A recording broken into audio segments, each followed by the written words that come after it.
अच्छा, जब भी मैं कभी ऐसा सोच लेती हूँ कि आपके साथ ना कोई रेसिपी शेयर करूँगी जिसकी ना मैं प्लानिंग करके रखती हूँ कि मुझे तो ये रेसिपी बनानी है, तो उसके लिए पता क्या होता है मेरे साथ, उसको तो मैं कभी बना ही नहीं पाती हूँ।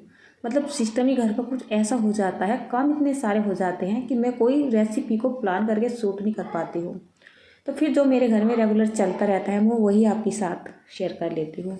राधे राधे, कैसे हो आप सभी? आई होप कि अच्छे हो और अपने अपने घरों में सब खुशहाल भी हो। अच्छा, मुझे ऐसा लगता है कि रेसिपी तो आपको बहुत सारे बड़े बड़े चैनल्स पे मिल जाएंगी, पर जो एक गुजारा करने वाली बात होती है या डेली का जो रूटीन होता है ना, मतलब गला थोड़ा सा ना ख़राब है। कुछ ऐसा रूटीन होता है ना, कभी कभी घर में बनाने को कुछ नहीं होता है या कभी कभी कोई बहुत सिंपल सा खाने का मन होता है, तो कुछ ऐसा जब करना पड़ता है ना, तो वो कहीं कुकिंग चैनल पे नहीं मिलेगा, वो ना व्लॉग में मिलेगा। खासकर मेरे यहाँ तो आपको ऐसी ऐसी रेसिपियाँ मिलेगी जिसके बारे में ना आप सोच भी नहीं सकते हो। मतलब जो रोज़मर्रा की ज़िंदगी में हम जो है रहते हैं, अपने पल बिताते हैं, कभी कभी गुजारा करते हैं, वही सब आपको मेरे चैनल पर देखने के लिए मिलेगा।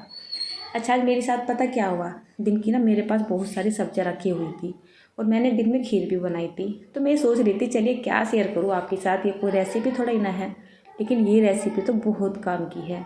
मेरे ख्याल से बहुत पुराने टाइम में दादी नानी के टाइम से ये बनती आ रही है, जो कि हर घर में बनती थी, चाहे कोई कितना ही पैसे वाला हो।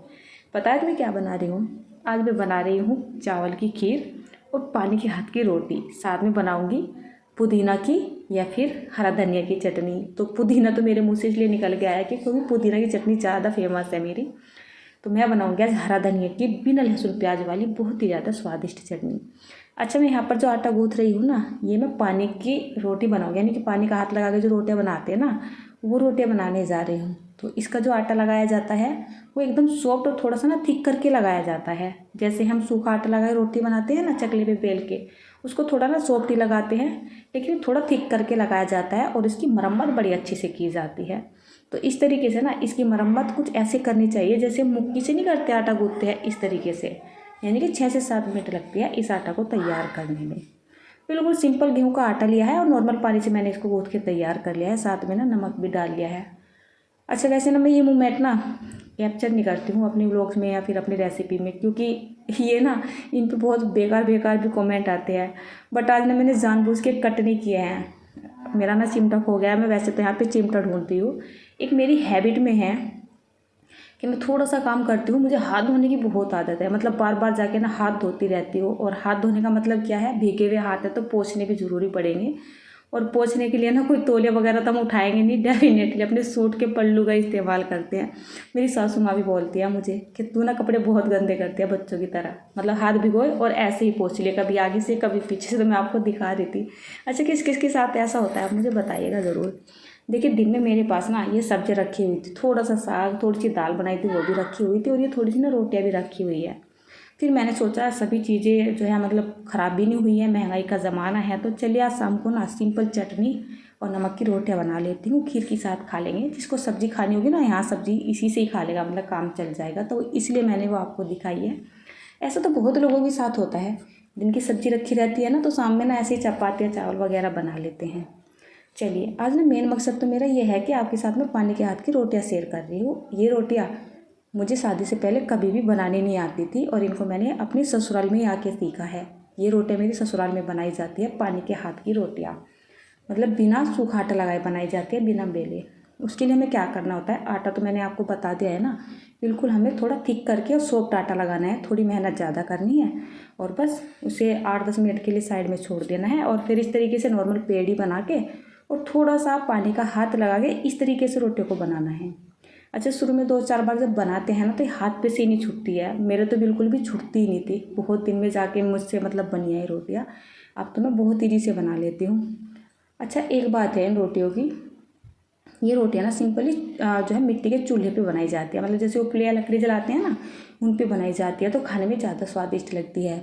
पर मिट्टी के चूल्हे तो अब बहुत ही कम चलते हैं, शहर में क्या चलेंगे, अब तो गांव में भी नहीं चलते हैं। तो मैं क्या करती हूँ, यहाँ पे सभी को शौक है ना पानी के हाथ की रोटियाँ खाने का, तो मैंने तो इनको गैस पे बनाना सीख लिया है। गैस पे सेकने की भी रोटियों को एक ट्रिक ही होती है कि हम किस तरीके से रोटियों को सेकें, ना तो रोटियाँ जले और ना ही कच्ची रहे। तो सिंपली रोटी को कुछ इस तरीके से सेका जाता है, जैसे कि इस तरीके से मैं एक बार फिर बता देती हूँ। इस तरीके से हमें इसकी पेड़ी बनानी है, लोई बना लेनी है, हल्का सा पानी का हाथ लगा के, ज़्यादा भी पानी का हाथ नहीं लगाना है, नहीं तो रोटी तवे पे से भी नहीं छूटेगी। और थोड़े से ना ढीले ढीले हाथों से इस रोटी को थपकी देते हुए ना इस तरीके से बढ़ाना होता है, और बस फिर धीरे से करके ना इसको तवे पे डालना होता है। और तवे पे जब सिक जाए ना तो चिमटा हाथ में ले लेना है और उस रोटी को ना उठाते रहना है, मतलब वो जले ना एक जगह पड़ी पड़ी। देखिए क्या मस्त फूली फूली रोटियाँ बन रही है पानी के हाथ की। ये रोटियाँ ना थोड़ी सी मोटी बनाई जाती है, तभी खाने में ज़्यादा स्वादिष्ट लगती है। हर एक रोटी ना इसी तरीके से आपको फूली फूली नज़र आ रही है यहाँ पे।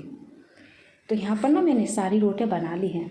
अच्छा, मम्मी तो कभी बताती नहीं थी, यहाँ पे तो बहुत कुछ सुनने को और समझने को मिला है। रोटियाँ जब भी बना लें ना, साथ के साथ परात को धो के रखना चाहिए। वैसे तो मैं धोती नहीं हूँ, कभी कभी तो मैं ऐसी रख देती हूँ। ये देखिए फिर से वही आदत, सूट का पल्लू उठा के पोंछने लगी। मुझे याद आया कि कैमरा चल रहा है, लेकिन मैंने इस क्लिप को ना कट नहीं किया है। ये बड़ी गंदी या अच्छी आदत होती है ना हर लेडीज़ में। लास्ट रोटी ना मैंने यहाँ पर सेक दी है। चलिए, इन रोटी को बोला जाता है ना घी लगा के रख देना चाहिए, ज़्यादा सॉफ्ट और मुलायम भी रहती है। वैसे तो ये रोटियाँ मुलायम ही रहती है। लास्ट रोटी मैंने सेक दिया और उन पर घी भी लगा दिया है। चलिए बाकी का काम कर लेते हैं। अब काम करते हैं चटनी बनाने का। आपको एक पिन्नी दिखाई दे रही है ना, इसमें सिंगाड़े रखे हुए, बराबर में आपको मूंगफली दिख रही है। ये जेठानी ने दी है मेरी, मतलब जो जैसे कल अहुई थी ना, तो अहुई के दिन जैसे मैंने बहाना दिया था, तो उस थाली को वापस किया था ना उन्होंने, तो तब ये रख के किया था। खाली नहीं देती हूँ कभी भी। ये सब्ज़ी भी आई रखी हुई थी, और मेरी नज़रों से जो सामान बच जाता है ना कभी कभी, तो वो कई कई दिन तक पड़ा रहता है। चलिए मैंने सोच लिया कि इनको यहाँ पे रख देती हूँ, इनको भी धो धा के रख देती हूँ। इसमें धनिया भी पड़ा हुआ था, धनिया निकाल लेती हूँ। एक आध पत्ता जो ख़राब हो ना उसको निकाल के साइड में डाल देती हूँ, और फ्रेश धनिया लेके इसमें थोड़ी सी मिर्च, एक टमाटर और अदरक लेके इसको अच्छे से ना धो लेती हूँ। चलिए, धनिया ना बहुत थोड़ा सा था, इसलिए मैंने इसको यहाँ पे काटा नहीं है। अगर धनिया ज़्यादा होना तो आप इसको काट लीजिएगा। और धनिया भी काफ़ी फ्रेश था, एकदम सॉफ्ट सॉफ्ट छोटा छोटा धनिया था। इसमें जो डंडल वगैरह होता है ना वो बहुत ही कम थी। थोड़ा सा टुकड़ा मैंने यहाँ पर अदरक का काट लिया है, और जो मैंने हरी मिर्च ली थी ये भी ले ली है। तो मिर्च तो आप थोड़ी सी ज़्यादा भी डाल सकते हैं चाहे तो। मेरे घर में तो बच्चे खाते हैं ना, तो फिर वो खाने से थोड़ा नाक मुँह चिढ़ाते हैं, मुँह जलता है ना उनका। टमाटर भी ये काट लिया मैंने। इसमें थोड़ा सा नमक डाल लेंगे, थोड़ा सा जीरा डाल के ना इसको पीस लेते हैं। अच्छा, हरा धनिया की जो चटनी बनाई जाती है ना, उसको थोड़ा दरदरा सा ही पीसना चाहिए। देखिए जैसे मैंने यहाँ पे मिक्सी चलाई ना, तो मेरे पीछे चल रही है पूजा कमरे में, तो वहाँ पे वो स्टॉप हो गए, क्योंकि मिक्सी की आवाज़ होती है ना, तो थोड़े से डिस्टर्ब हो गए थे। चलिए, हमारी हरा धनिया की चटनी बनके तैयार हो चुकी है। चटनी मैंने आज यहाँ पे बहुत ज़्यादा नहीं बनाई है, कम ही बनाई है, क्योंकि खीर वगैरह भी बनी हुई है, तो बच्चे भी कम ही खाएंगे, सभी कम ही खाएंगे। फिर बची रहती है तो ऐसे ही ना वेस्ट ही जाती है। छोटी सी कान्हा जी की कटोरी में मैंने निकाल लिया, आपको भी दिखाना ज़रूरी था ना। तो चलिए, धनिया की चटनी तो हमारी बनके तैयार हो चुकी है। बहुत टेस्टी लगती है। जब घर में सब्जी और चटनी बनती है ना, तो सब्जी को छोड़ के चटनी ही खाई जाती है। मेरे यहाँ नहीं, सभी के यहाँ पे खाई जाती होगी। अब मैं जा रही हूँ ऊपर, क्योंकि मैंने ऊपर आँच पे चढ़ाई हुई है खीर। उसको बनाया है मैंने मिट्टी की हांडी में। हांडी ना बहुत ज़्यादा गर्म हो रही थी, मेरे हाथ भी जल रहे थे, और मुझे इतना टाइम नहीं होता है कि मैं कुछ सांग वांग करूँ, मतलब कपड़े छलना वगैरह लूँ। तो हाथ जलते जलते ऊपर से भाग के लेके तो आ गई हूँ, लेकिन बहुत बुरी तरह से ना हाथ भी जल गया है।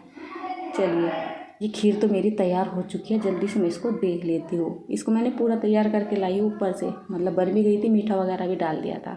तो मैं देख रही हूँ जो खीर है ना, खीर बन के तैयार हो चुकी है। अब मैं थाली लगा देती हूँ, क्योंकि पूजा है ना, पूजा भी ख़त्म हो चुकी है, खाने का टाइम हो रहा है, लगभग 7:30 बज रहे हैं। तो फटाफट से इस वीडियो का एंड भी करना है, और थोड़ा सा आपको भी सर्व करके दिखाना है ना। वीडियो तो कंप्लीट जब ही होती है जब पूरा सर्व हो जाता है खाना या जो भी चीज़ बनाते हैं। मैं पहले यहाँ पे कान्हा जी की थाली लगा रही थी, फिर सोचा अभी तो थाली मतलब कि भोग लगाने में टाइम है, ठंडा हो जाएगा। तो भोग लगाते लगाते मैं बीच में रुकी हूँ। रोटियाँ मैंने वापस से रख दी है। जब बिल्कुल तैयार हो जाएगी ना भोग लगाने की, तभी मैं ये रोटियाँ यहाँ पे रखूँगी। आपको ना थाली लगा के दिखा देती हूँ। वैसे तो हमें भी बहुत टाइम है, खाना खाने में करीब आधा घंटा लग जाएगा, पर मुझे वीडियो की एंडिंग भी करनी है। और शुरू में मैंने आपको कपड़े दिखाए हैं ना, वो भी मशीन में धुल चुके हैं, उनको भी निकालना है। तो ये लीजिए, हमारी हल्की फुल्की सी शाम की थाली ना तैयार हो चुकी है। अच्छा, इस तरीके की थाली किस किस के घर में बनती है फ्रेंड्स, आप मुझे कमेंट करके ज़रूर बताइएगा।